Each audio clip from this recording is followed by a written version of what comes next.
Okay, so episode 5 of AIB's new video series that tells the story of the GAA's toughest summer is out this week. The video series consists of 5 webisodes as well as a 50-minute documentary that will be broadcast on RTE1 later on this month.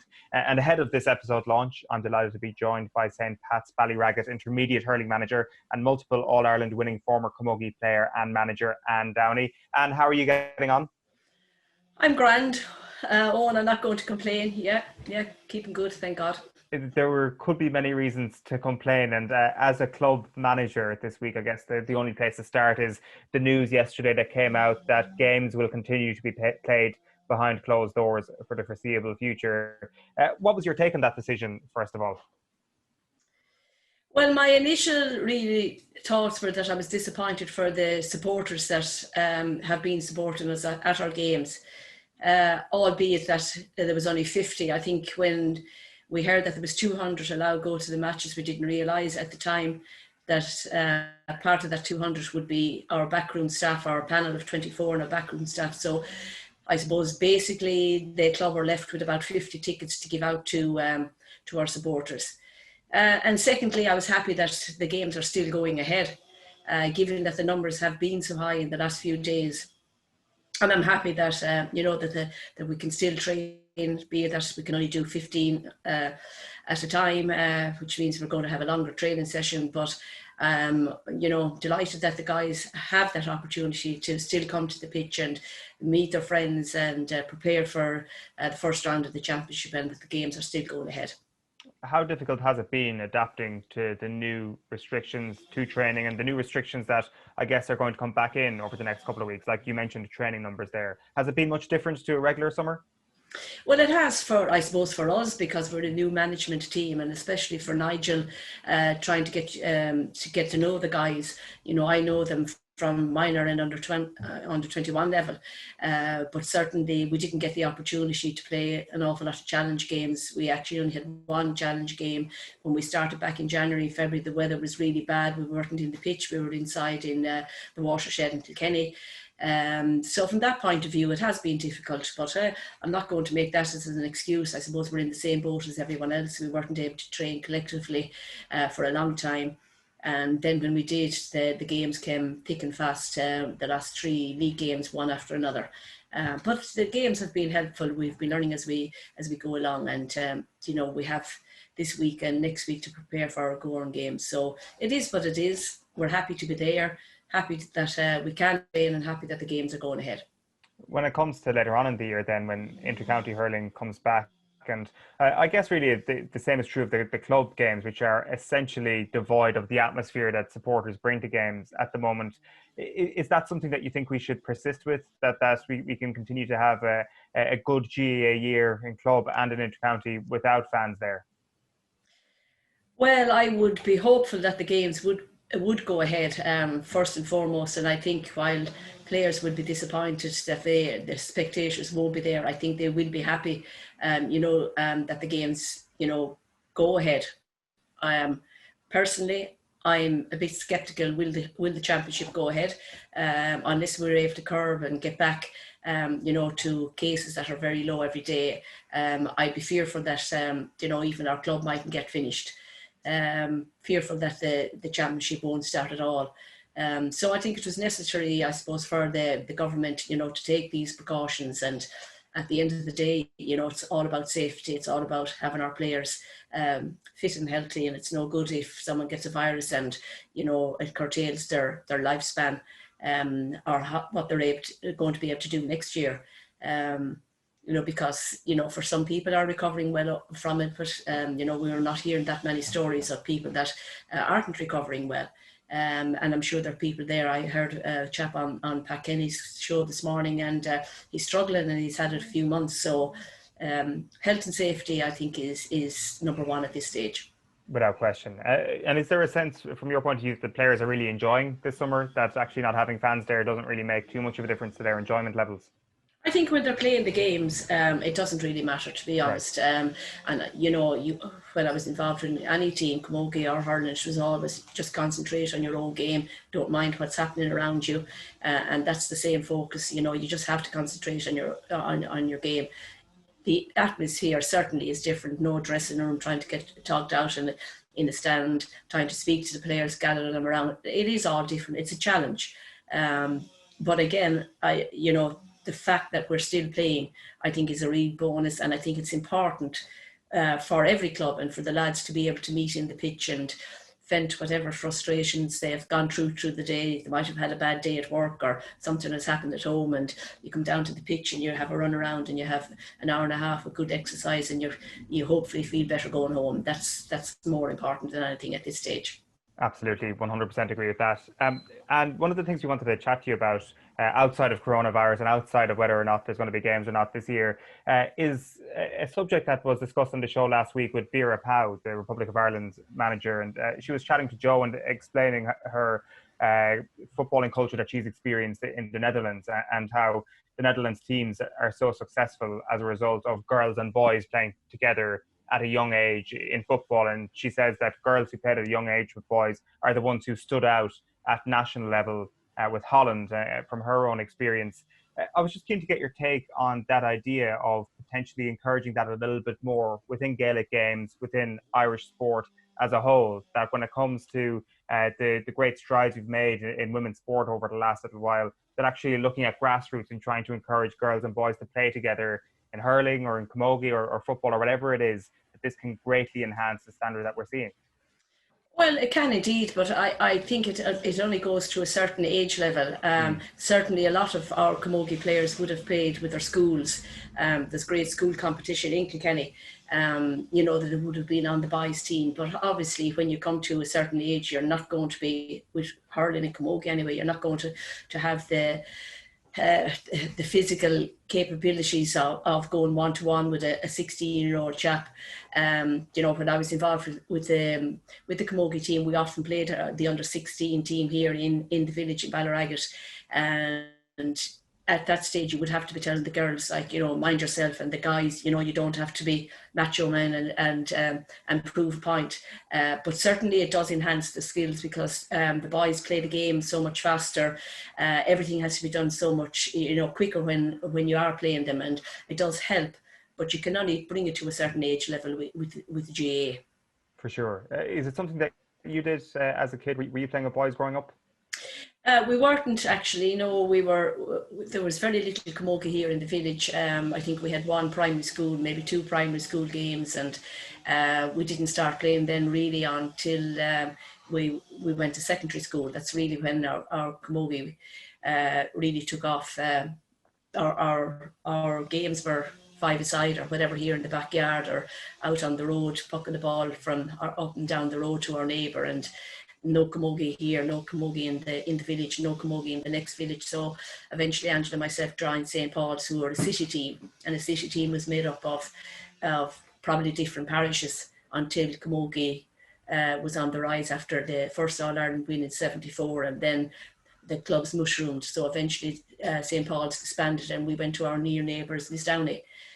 So we didn't have that opportunity to play with the boys, and maybe back then, long time ago, maybe it wasn't something that the master in the school would decide, like that the girls can play on the hurling team. It didn't happen in our time, but certainly it has in latter years, yeah.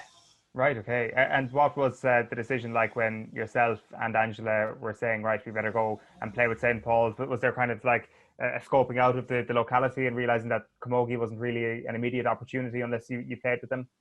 Well, it was the only opportunity, Right. and I suppose how we came about playing was that my father had a business here in the village, and a man from Conhy, Paddy Conway, would see us in the backyard hitting the ball and obviously entertaining ourselves. And his daughter at the time, Mary Conway, was very involved with St. Paul's, and he had said to her, there's two young ones above there in the village, you should get them to join St. Paul's. So we did.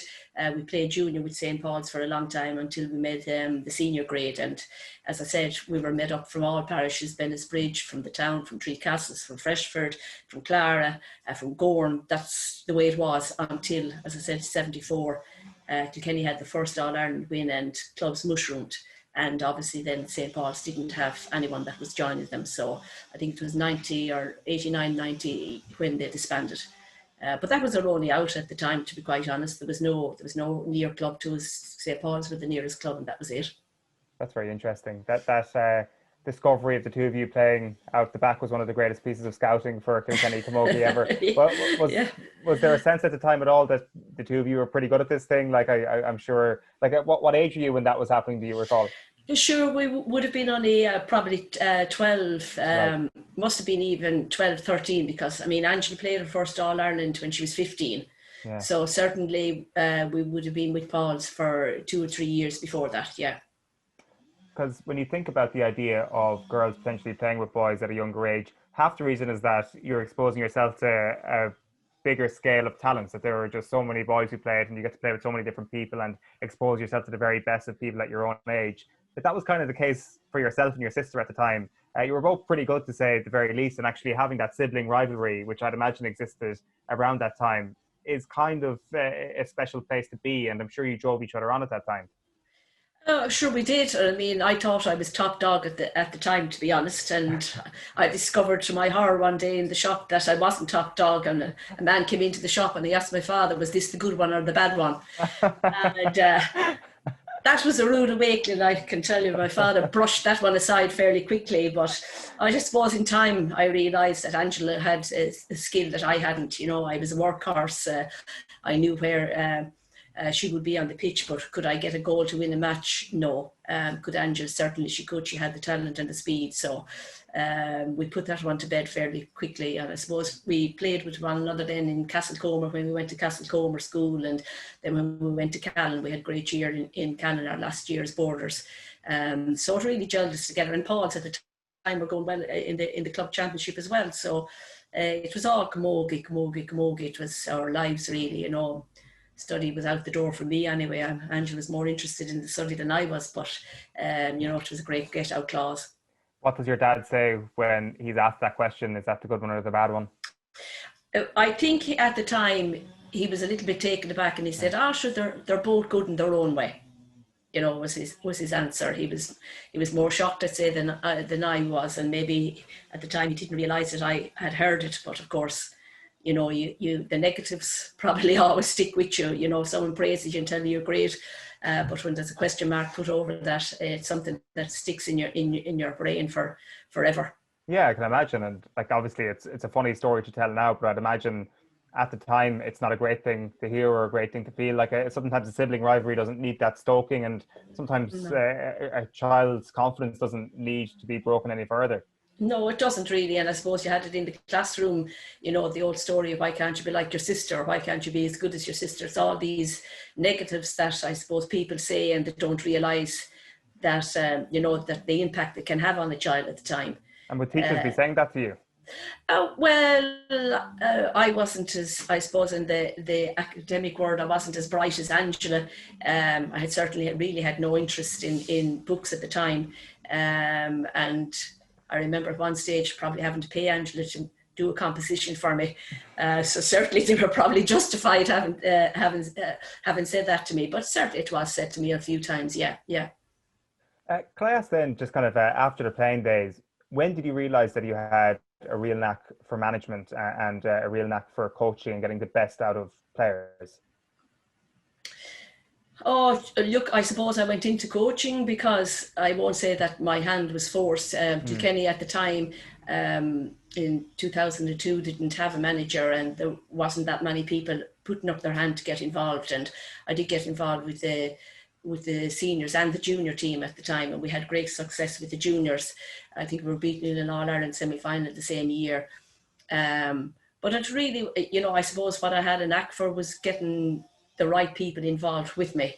If I made a phone call, I found that people were prepared to listen and not say they weren't interested from day one. So, I mean, for me, it was getting the best people from the time that I got involved. You know, I had Paul Murphy and John Lonnick, and worked with Frank Burke from Cork, from Galway, then Frankie Flannery from Cork, Brian Dowling, Paddy Mullally.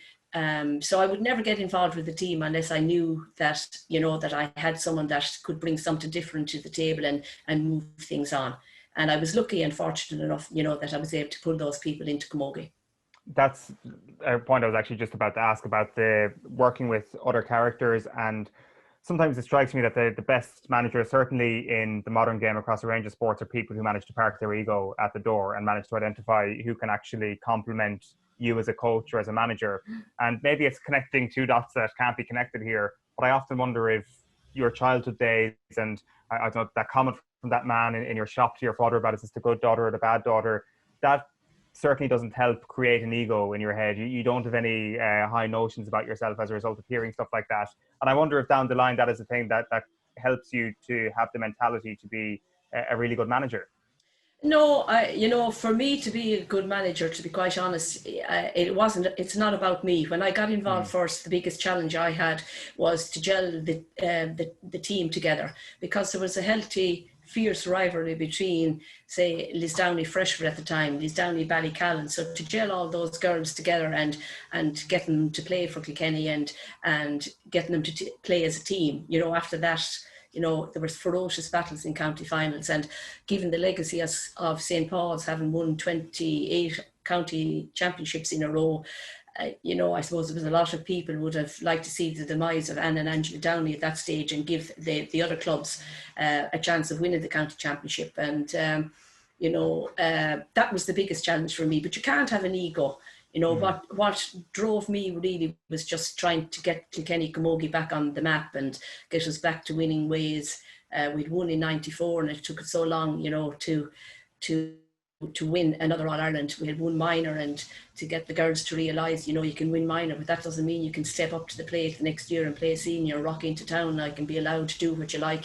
And it took, I suppose, the girls a long time to realise that it was at a different level when you went to play senior. So, yeah, of course I was driven. Because I just wanted to win.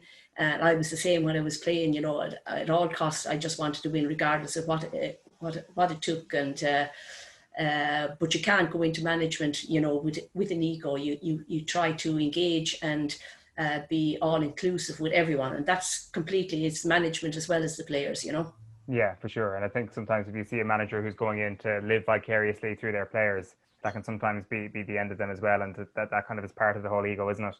Exactly, and it's not about the manager at the end of the day, really. It's about the players and, getting them to perform to the best of their ability. And obviously, hopefully that along the way that they can enjoy, that it's not a chore.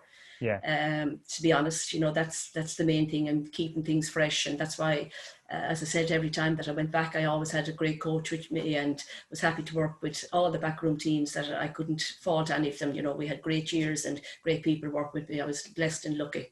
Absolutely. Well, just a reminder that episode 5 of AIB's new video series that tells the story of the GAA's toughest summer is out this week. The video series consists of 5 webisodes as well as a 50-minute documentary that's going to be broadcast on RTE later this month. You've been listening to Anne Downey in conversation with me over the last 15 minutes or so. And it's been a pleasure. Thanks a million for taking the call, and hopefully the games continue long into the winter. With the help of God, Owen, and thanks for calling.